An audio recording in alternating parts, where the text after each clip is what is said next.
Hello friends, welcome to my YouTube channel. ఈరోజు మనం ఈ వీడియో క్లాస్లో జంతువుల నుండి ఆహార ఉత్పత్తి అనేటటువంటి విషయాన్ని మనము చర్చించుకుందాం. కనుక ఈ లెసన్లో పాల ఉత్పత్తి ఏ విధంగా ఉంటుంది, అందమైన పశు పోషణ ఏ విధంగా ఉంటుంది, కోళ్ళ పరిశ్రమ గురించి, మత్స్య పరిశ్రమ గురించి, అదేవిధంగా తేనెటీగల పరిశ్రమ గురించి ఈ వీడియో క్లాస్లో మనం తెలుసుకునే ప్రయత్నం చేద్దాం. So let us start the video. ఎవరు స్కిప్ చేయకుండా వీడియోని చూడండి, తద్వారా మీకు అంత ఇన్ఫర్మేషన్ చక్కగా అర్థమవుతుంది. ఓకేనండి. కనుక మనం మొట్టమొదటిగా పశు పోషణ అంటే ఏమిటి అనే డెఫినేషన్ మనం తెలుసుకోవాలా. ఓకేనా. పశువులకు ఆహారాన్ని అందించడాన్ని, అదేవిధంగా పశువులను సంరక్షించటాన్ని, పశువులకు వసతి కల్పించటాన్ని, పశువుల మధ్య జంతు ప్రజననం చేయటాన్ని ఏమంటారు అంటే పశు పోషణ అని అంటారు. అర్థమైందా. మనం పశువులకు ఏం చేయాలా? షెల్టర్ ఇవ్వాలా, పశువులకు ఆహారాన్ని అందించాలా, అదేవిధంగా మనం ఏం చేయాలా?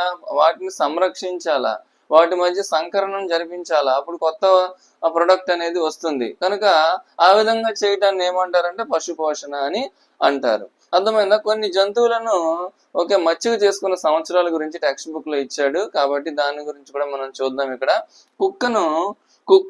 కుక్కను క్రీస్తు పూర్వం 30,000 సంవత్సరాల నుండి 7,000 సంవత్సరాల మధ్య కుక్కను మచ్చిక చేసుకోవటం జరిగింది. తర్వాత గొర్రెలను క్రీస్తు పూర్వం 11,000 సంవత్సరాల నుండి 9,000 సంవత్సరాల మధ్య గొర్రెలను మచ్చిక చేసుకోవడం జరిగింది. తర్వాత మేకను క్రీస్తు పూర్వం 8,000 సంవత్సరాల కాలంలో మచ్చిక చేసుకోవడం జరిగింది. తర్వాత పందిని చూస్తే క్రీస్తు పూర్వం 900 సంవత్సరాల క్రితము పందిని మచ్చిక చేసుకోవడం జరిగింది. అర్థమవుతుందండి. కనుక ఇప్పుడు మనం ఇందాక చెప్పినట్లుగా పాల ఉత్పత్తి అని చెప్పాను, తర్వాత మత్స్య సంవర్ధన అని చెప్పాను, తేనె పరిశ్రమ, కోళ్ళ పరిశ్రమ, ఈ 4 వీటి గురించి మనము తెలుసుకుంటాం. దాంట్లో మొట్టమొదటిగా పాల ఉత్పత్తి గురించి మనం ఇప్పుడు తెలుసుకుందాం. పాల ఉత్పత్తి. ఓకేనా. జాగ్రత్తగా ఆలకించండి, తద్వారా మీరు అన్ని బిట్స్ కూడా మీకు మైండ్ లోకి వెళ్తాయి. ఎగ్జామ్ లో అడిగినా సరే మీరు ఈజీగా ఆన్సర్ చేయగలుగుతారు. కనుక మొట్టమొదటిది మనం చూస్తున్నాము పాల ఉత్పత్తి.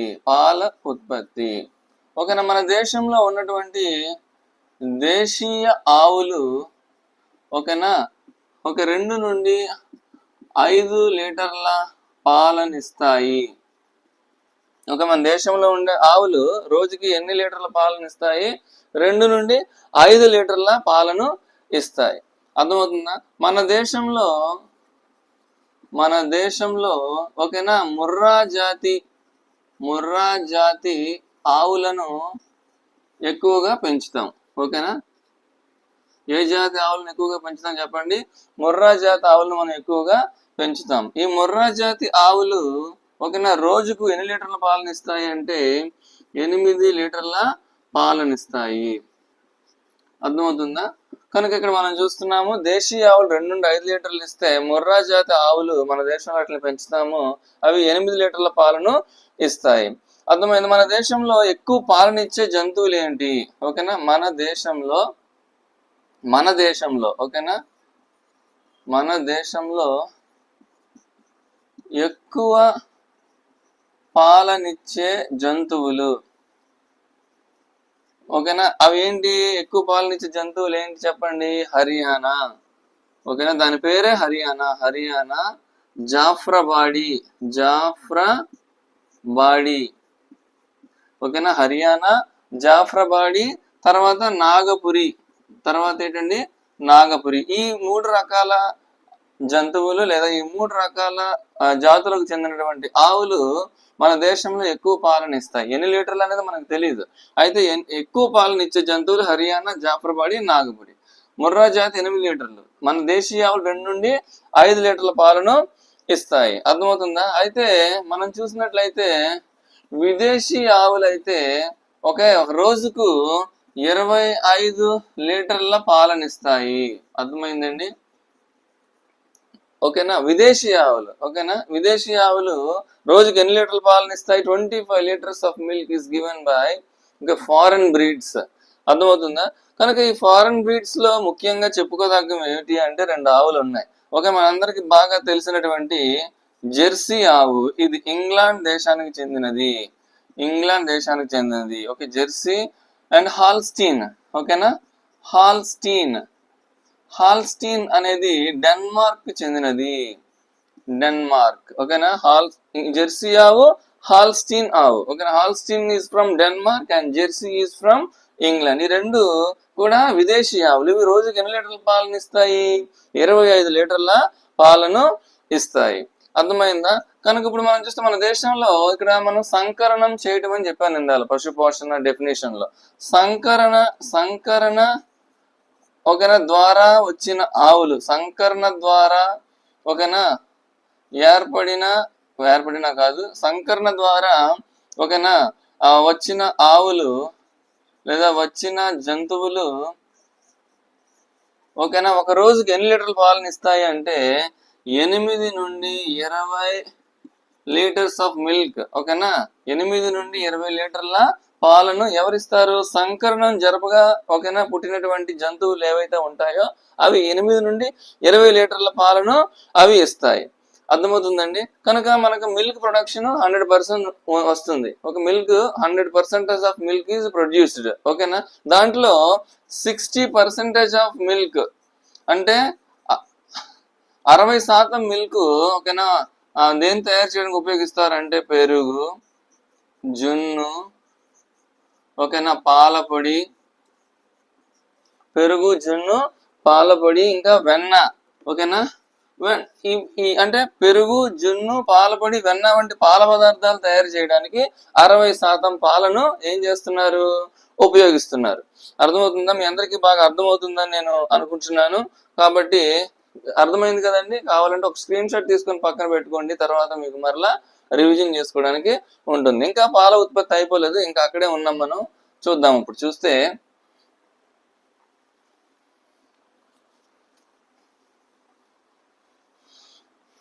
ఓకేనా, ఇప్పుడు మనం చూస్తే ఇక్కడ పాలలోని ఓకేనా క్రిమి పదార్థాలను చెప్పండి. ఏంటండి? పాలలోని క్రిములను ఓకేనా చంపటాన్ని ఏమంటారు అంటే పాశ్చరైజేషన్ అంటారు. పాశ్చరైజేషన్ ఎవరు కనుగొన్నారు? Louis Pasteur. ఓకేనా, పాశ్చరైజేషన్ అనే పద్ధతిని ఎవరు కనుగొన్నారు అంటే లూయి పాశ్చర్ కనుగొన్నాడు. పాలలోని క్రిములను లేదా సూక్ష్మ క్రిములను లేదా రోగకారక క్రిములను చంపటాన్ని ఏమంటారు? పాశ్చరైజేషన్ అంటారు. అర్థమవుతుందండి? తర్వాత మనం చూస్తే 2011 లెక్కల ప్రకారం ఓకేనా మన దేశంలో ఎక్కువ పాలనిచ్చే రాష్ట్రం ఉత్తరప్రదేశ్. ఏంటండి? ఉత్తరప్రదేశ్ రాష్ట్రము 2011 లెక్కల ప్రకారం మన దేశంలో ఎక్కువ పాలనిచ్చేటటువంటి రాష్ట్రము. ఓకేనా, ఇప్పుడు పాల విప్లవ పితామహుడు లేదా శ్వేత విప్లవం అంటారనమాట. శ్వేత విప్లవం పితామహుడు ఎవరు అంటే ప్రొఫెసర్ జేకే కురియన్. ఈయన ఏమంటారంటే శ్వేత విప్లవ పితామహుడు అంటారు. ఓకేనా, లేదా వైట్ రెవల్యూషన్ అని అంటారు. అర్థమవుతుందండి? కాబట్టి మీరు జాగ్రత్తగా ఆలకించండి. ఓకేనా, ఇప్పుడు పాలు ఉన్నాయి మనకి. పాలలో ఏముంటాయి? పాలను ఎవరు స్రవిస్తారు? క్షీరగ్రంథులు. పాలను క్షీరగ్రంథులు స్రవిస్తాయి. ఓకేనా, పాలలో ఏమేమి ఉంటాయి అంటే ప్రోటీన్స్ ఉంటాయి. పాలలో ఏముంటాయి? ప్రోటీన్స్ ఉంటాయి. ఓకే, ఖనిజ లవణాలు ఉంటాయి. తర్వాత మనం చూసినట్లయితే ADE విటమిన్స్ ఉంటాయి. ఈ మూడే, ADEకే కాదు, ADE విటమిన్స్ ఉంటాయి. తర్వాత మనం చూస్తే 80 నుండి 90% నీరు ఉంటుంది. 90% ఏముంటుంది? నీరు ఉంటుంది. ఓకేనా, కొవ్వులు కూడా ఉంటాయి. ఓకేనా, క్రొవ్వులు కూడా ఉంటాయి. క్షీరగ్రంథులు పాలను స్రవిస్తాయి. పాలలో కొవ్వులు, ప్రోటీన్లు, ఖనిజ లవణాలు, ADE విటమిన్లు, 80 నుండి 90% నీరు ఉంటుంది. అర్థమైందండి? ఇప్పుడు మనం చూసినట్లయితే ఆవు ఇప్పుడు పెయ్యని ఈనింది అనుకుందాం. ఓకేనా, ఇప్పుడు ఆవు పిల్లని పెట్టగానే ఓకేనా 72 గంటల పాటు ఇచ్చే పాలను ఓకేనా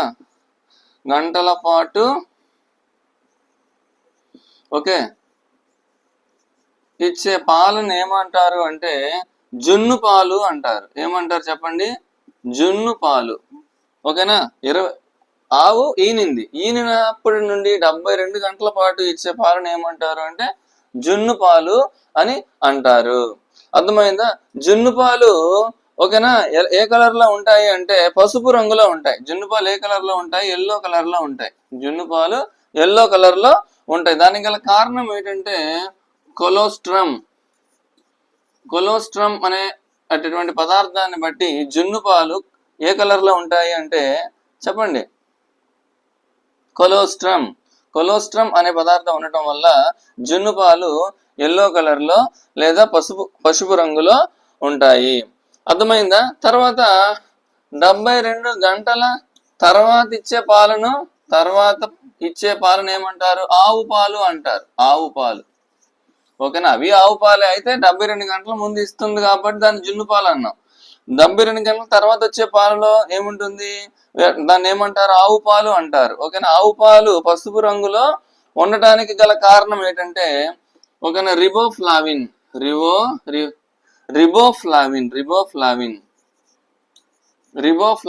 వలన ఆవు పాలు జున్ను పాలు ఎల్లో కలర్ లో ఉండటానికి కొలోస్ట్రమ్ కారణం అయితే ఆవు పాలు ఎల్లో కలర్ లో ఉండటానికి గల కారణము రిబోఫ్లావిన్. ఓకేనా? రిబోఫ్లావిన్. అర్థమవుతుందండి? ఇది మనము పాల ఉత్పత్తి గురించి సంబంధించినటువంటి విషయం. తర్వాత ఇంకొక బిట్ మనం చూస్తే పాల ఉత్పత్తి అనేది అక్టోబర్ నుండి నవంబర్ మధ్య కాలంలో ఎక్కువగా ఉంటుంది. పాల ఉత్పత్తి ఏ నెలలో ఎక్కువగా ఉంటుంది అంటే అక్టోబర్ నుండి నవంబర్ నెలలు. ఆ 2 నెలల్లో పాల ఉత్పత్తి చాలా ఎక్కువగా ఉంటుందని రాయబడుతూ వచ్చింది. పాల ఉత్పత్తిలో ఇంకా 2 పాయింట్లు ఉన్నాయి. అవేంటంటే బయోగ్యాస్ ఉత్పత్తి పశు పోషణలో అదనపు ఆదాయ వనరు. పశు పోషణలోనే కదా పాలు అనేవి ఉత్పత్తి అవుతున్నాయి. కనుక ఈ పశు పోషణలో బయోగ్యాస్ ను ఉత్పత్తి చేయటం అనేది ఒక అదనపు ఆదాయ అడిషనల్ ఇన్కమ్ సోర్స్. అర్థమైందా? మన పశువుల నుండి వచ్చే పేడతో మనం ఏం తయారు చేస్తాము? బయోగ్యాస్ తయారు చేస్తాం. బయోగ్యాస్ లో మీథేన్ అనేటటువంటి గ్యాస్ ఉంటుంది. తర్వాత అధిక పాల దిగుబడి కొరకు ఓకేనా పశువులకు ఈస్ట్రోజన్, ప్రొలాక్టిన్ అనేటటువంటి హార్మోన్లను ఎక్కిస్తారు. ఓకేనా? ఏ పశువులకైతే ఈస్ట్రోజన్, ప్రొలాక్టిన్ అనే హార్మోన్లు ఇచ్చారో ఆ పశువుల పాలను తాగినటువంటి స్త్రీలు లేదా బాలికలు త్వరగా యవ్వన దశకు చేరుకుంటారు. అర్థమైందా? స్త్రీలు ఇక్కడ త్వరగా యవ్వన దశకు చేరుకోవడానికి గల కారణం ఏంటంటే పాల దిగుబడి కొరకు ఏ పశువులకైతే ఈస్ట్రోజన్, ప్రొలాక్టిన్ ఇచ్చారో ఆ పశువుల పాలను తాగినటువంటి స్త్రీలు త్వరగా యవ్వన దశకు వస్తారు. తర్వాత మనం చూస్తే పశువుల వీర్యాన్ని, అర్థమైందా? పశువుల యొక్క వీర్యాన్ని -196 డిగ్రీల సెంటీగ్రేడ్ వద్ద ఓకేనా ద్రవ నత్రజనిలో నిల్వ చేస్తారు. లిక్విడ్ నైట్రోజన్ లో ఓకేనా పశువుల యొక్క వీర్యాన్ని ఏ టెంపరేచర్ వద్ద నిల్వ చేస్తారు అని అడిగినప్పుడు -196 డిగ్రీల సెంటీగ్రేడ్. అర్థమవుతుందండి? తర్వాత మనము కగాయం ఎద్దు గురించి తెలుసుకుందాం. కగాయం ఎద్దు ఓకేనా. కనుక ఇది కరువు ప్రాంతాల్లో పెరిగేటటువంటి దేశీయ ఎద్దు. ఇది దేశీయ ఎద్దు ఎక్కడ పెరుగుతుంది? కరువు ప్రాంతాలలో పెరుగుతుంది. తర్వాత మనం చూస్తే ఈ ఎద్దుకు ఉన్నటువంటి ఫిజికల్ క్యారెక్టరిస్టిక్స్ గురించి టెక్స్ట్ బుక్ లో ఇవ్వడం జరిగింది, అందుకని అవన్నీ రాశాను. చూడండి, కగాయం ఎద్దు చిన్న ముఖాన్ని కలిగి ఉంటుంది, తర్వాత సన్నని కొమ్ములు కలిగి ఉంటుంది, ప్రస్ఫుటమైన కళ్ళు కలిగి ఉంటుంది, తర్వాత సన్నని తోక ఉంటుంది. ఇవన్నీ కూడా చిన్న చిన్న విషయాలు. ఫస్ట్ లైన్ లో చిన్న ముఖము, సన్నని కొమ్ములు, ప్రస్ఫుటమైన కళ్ళు, సన్నని తోక కలిగి ఉంటుంది. తర్వాత మనం చూస్తే పెద్ద గిట్టలు, తన గిట్టలు ఎలా ఉంటాయంటే పెద్ద గిట్టలు ఉంటాయి కాలికి. తర్వాత పెద్ద తుంటి ఎముక ఉంటుంది, ఇది పెద్ద ఊపిరితిత్తులను కలిగి ఉంటుంది కగాయం ఎద్దు. తర్వాత ఈ ఒక్క కగాయం ఎద్దు దాదాపు 20 నుండి 30 ఆవులు గర్భధారణ చేయటానికి సహాయపడుతుంది. ఒక కగాయం ఎద్దు 20 నుండి 30 ఆవులు గర్భధారణ చేయటానికి సహాయపడుతుంది. అర్థమైందా? గర్భధారణ రేటు ఎంత ఉంటుందంటే 80%. 100లో 80% ఓకేనా గర్భధారణ జరగడానికి ఈ ఎద్దు చాలా సహాయపడుతుంది. అర్థమవుతుందండి? తర్వాత ఈ ఎద్దు యొక్క గుండీలను తయారు చేసే పరిశ్రమ కాకినాడలో ఉంది. ఓకేనా. కరువు ప్రాంతాల్లో పెరుగుతుంది కదా కగాయం ఎద్దు. ఈ ఎద్దుకి ఏమున్నాయని చెప్పాం, సన్నని కొమ్ములు ఉన్నాయని చెప్పాం. ఈ సన్నని కొమ్ములతో ఏం తయారు చేస్తున్నారు, గుండీలు లేదా బటన్స్, మన షర్ట్ ఉండే బటన్స్ తయారు చేస్తున్నారు. ఈ పరిశ్రమ ఎక్కడుంది అంటే కాకినాడలో ఉంది. అర్థమైందండి. ఇంతకు ముందు కగాయం ఎద్దు గురించి మనం తెలుసుకున్నాము. ఇప్పుడు మనం చిల్కా గేదెల గురించి తెలుసుకుందాం. ఇవన్నీ కూడా పశు పోషణలో పాల ఉత్పత్తిలో భాగమే. ఓకేనండి. చిల్కా గేదెలు, ఈ చిల్కా గేదెలు చిల్కా సరస్సు ప్రాంతాలలో వీటిని పెంచుతారు. చిల్కా గేదెలను చిల్కా సరస్సు ప్రాంతాలలో పెంచుతారు. ఇది ఒడిస్సాలో ఉంది. చిల్కా సరస్సు లేదా చిల్కా గేదెలు ఎక్కడ ఉన్నాయంటే ఒరిస్సాలో ఉన్నాయి. ఓకేనా. నెక్స్ట్ ఈ చిల్కా గేదెలను కేవలం రాత్రిపూట మాత్రమే వాటికి మేతనిస్తారు. ఇవి రాత్రిపూట మాత్రమే మేత మేస్తాయి. ఓకేనా. పగటిపూట ఏం చేస్తారు అంటే ఎటువంటి ఆహారం ఇవ్వకుండా ఓకేనా వాటి నుండి పాలను పిండుతారు. ఓకేనా. రాత్రిపూట మేతనేస్తారు, రాత్రిపూట మేత తింటుంది. తర్వాత ఉదయం పూట లేదా పగటి పూట మాత్రమే వాటికి ఆహారం ఇవ్వకుండా పాలను పిండుతారు. ఈ పాలు ఎలా ఉంటాయంటే రుచికి ఉప్పగా ఉంటాయి. రుచికి ఉప్పగా ఉంటాయి. They are salty in taste. ఓకేనా. కనుక ఎటువంటి రిఫ్రిజిరేటర్, ఎటువంటి ఫ్రిడ్జ్ లేకున్నా సరే ఈ పాలు వారం రోజుల పాటు అంటే 7 రోజుల పాటు పాడవకుండా ఉంటాయి. ఇది చిల్కా గేదెల గురించి నా ఇన్ఫర్మేషన్. ఓకేనండి. పాల పరిశ్రమ అయిపోయింది. ఇప్పుడు మనము కోళ్ళ పరిశ్రమ గురించి మనం తెలుసుకుందాం. కోళ్ళ పరిశ్రమను పౌల్ట్రీ అంటారు. అర్థమైందా. కోళ్ళ పరిశ్రమ ఓకేనా. కోళ్ళ పరిశ్రమ పితామహుడు బివి రావు. బివి రావుని ఏమంటారంటే కోళ్ళ పరిశ్రమ పితామహుడు అంటారు. కోళ్ళ పరిశ్రమను ఓకేనా సిల్వర్ రెవల్యూషన్ అంటారు. ఓకేనా. Silver revolution. అర్థమైందా. The production of hens or the production of eggs is called silver revolution. అర్థమవుతుందండి. కాబట్టి B V Rao is the father of కోళ్ళ పరిశ్రమ. ఓకేనా. తర్వాత మనం చూసినట్లయితే ఓకేనా కోళ్ళను అధిక సంఖ్యలో ఉత్పత్తి చేయటాన్ని కోళ్ళ పరిశ్రమ అంటారు. అన్ని పాయింట్లు రాయాలంటే కూడా సమయం సరిపోదు కాబట్టి ఓకేనా. తర్వాత మనం చూస్తే ప్రపంచవ్యాప్తంగా ఓకేనా ప్రపంచంలో ఓకేనా 50 మిలియన్ల ఓకేనా కోళ్ళను ఓకేనా 50 మిలియన్ల కోళ్ళను ఓకేనా మాంసము ఓకేనా తర్వాత గుడ్లు కొరకు పెంచుతున్నారు. ఓకేనా. గుడ్లు కొరకు ఏం చేస్తున్నారు అంటే పెంచుతున్నారు. ప్రపంచవ్యాప్తంగా ఎన్ని మిలియన్ల కోళ్ళను పెంచుతున్నారంటే 50 మిలియన్ల కోళ్ళను పెంచుతున్నారు. దేని కొరకు, మాంసం కొరకు, గుడ్ల కొరకు. ఓకేనా. మన దేశంలో ఓకేనా అది ప్రపంచంలో మన దేశంలో అంటే ఇండియాలో మన దేశంలో ఓకేనా 41.06 ఓకేనా మిలియన్ల ఓకేనా గుడ్లను ఓకేనా 1000 మిలియన్ల ఓకే మాంసాన్ని సంవత్సరానికి ఉత్పత్తి చేస్తున్నారు మన దేశంలో. ఓకేనా. మన దేశంలో సంవత్సరానికి 41.06 మిలియన్ల గుడ్లను అదేవిధంగా 1000 మిలియన్ల మాంసాన్ని ఏం చేస్తున్నారు, ఉత్పత్తి చేస్తున్నారు. ఓకేనా. తర్వాత మనం చూస్తే మన దేశం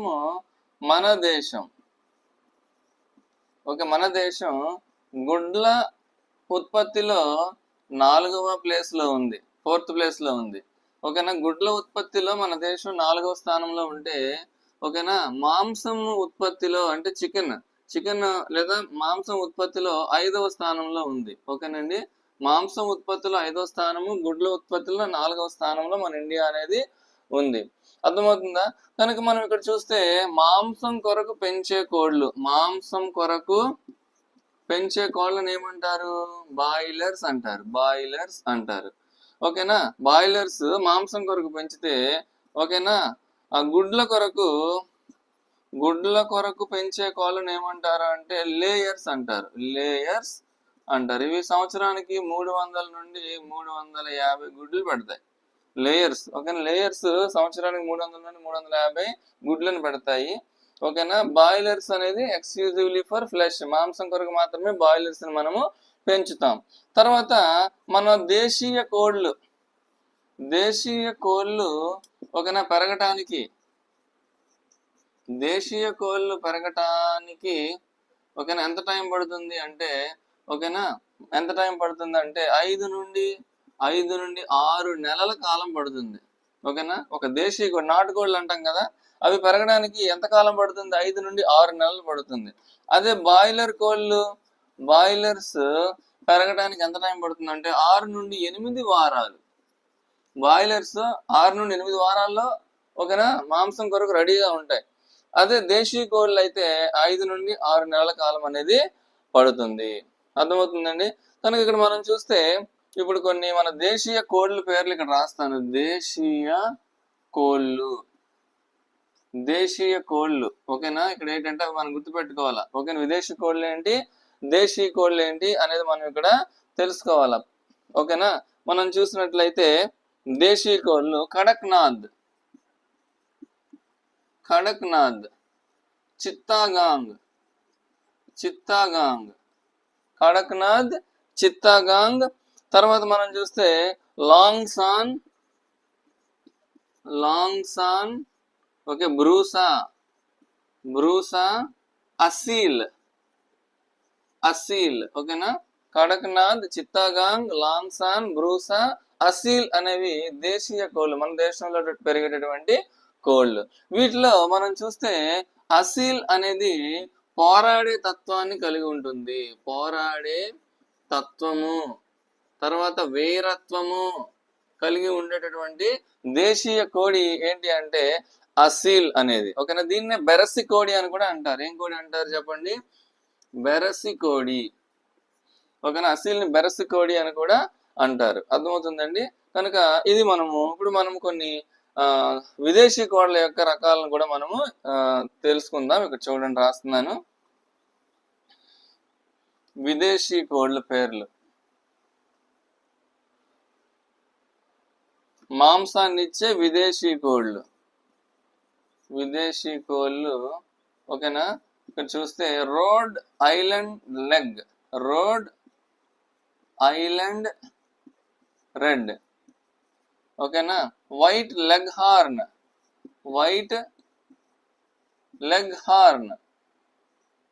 ఓకేనా వైట్ లెగ్ హార్న్. తర్వాత ఏం చూసాము? Rhode Island leg, Plymouth, Ancona. ఓకేనా ఇంకా ఒకటి ఉంది న్యూ హ్యాంప్షైర్.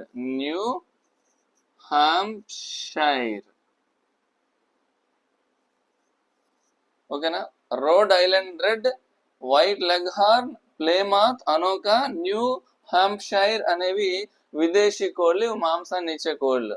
దేశీ కోళ్ళ గురించి ఆల్రెడీ మనము చెప్పటం జరిగింది. అర్థమైందా? కానీ ఇక్కడ మనం చూస్తే గుడ్ల ఉత్పత్తి లేదా ఇవి కూడా జరుపుతున్నాను, మన ప్లేస్ లేదు కాబట్టి.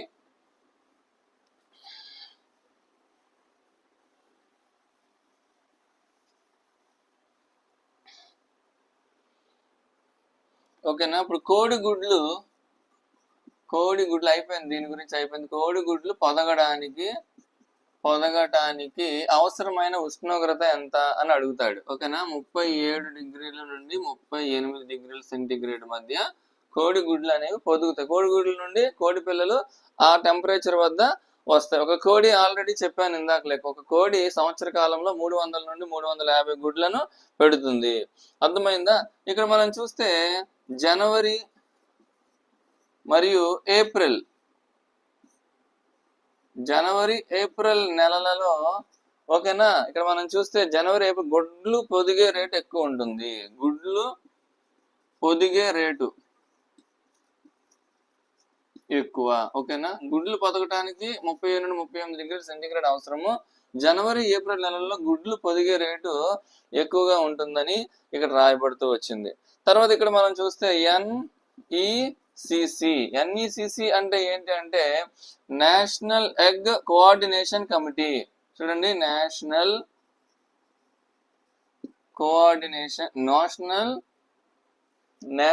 ఎగ్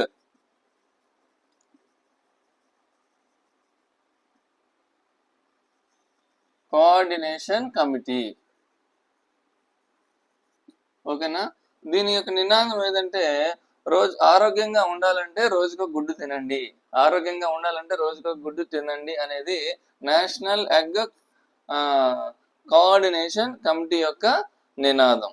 అర్థమైందా? మనం ఇక్కడ చూసినట్లయితే గుడ్లలో ఏమేమి ఉంటాయి? గుడ్లలో ఏముంటుంది చెప్పండి? ఆల్బుమిన్స్ ఉంటాయి. ఓకేనా? ఎగ్ వైట్ లో ఆల్బుమిన్స్ అనేవి ఉంటాయి. తర్వాత ఏముంటుంది? కొలెస్ట్రాల్. ఓకేనా? ఎగ్ ఎల్లోలో ఏముంటుందంటే కొలెస్ట్రాల్ ఉంటుంది. ఇంకా ఎగ్ లో ఏముంటుంది? కాల్షియం, ఫాస్ఫరస్, ఓకేనా, కాల్షియం, ఫాస్ఫరస్ అనే మినరల్స్ ఉంటాయి. ఓకేనా? తర్వాత ఎక్సెప్ట్ సి విటమిన్, ఓకేనా, except C vitamin all vitamins ఉంటాయి. ఓకేనా? సి విటమిన్ కాకుండా మిగిలిన అన్ని విటమిన్లు కూడా గుడ్లో ఉంటాయి. ఎగ్ వైట్ లో ఆల్బుమిన్స్, ఎగ్ ఎల్లోలో కొలెస్ట్రాల్ ఉంటుంది. ఇంకా ఎగ్ లో కాల్షియం, ఫాస్ఫరస్ అనే మినరల్స్ ఉంటాయి. తర్వాత సి విటమిన్ తప్ప మిగిలిన అన్ని విటమిన్లు, ఓకేనా, ఏడిఈకే అన్ని విటమిన్లు కూడా గుడ్లలో ఉంటాయి.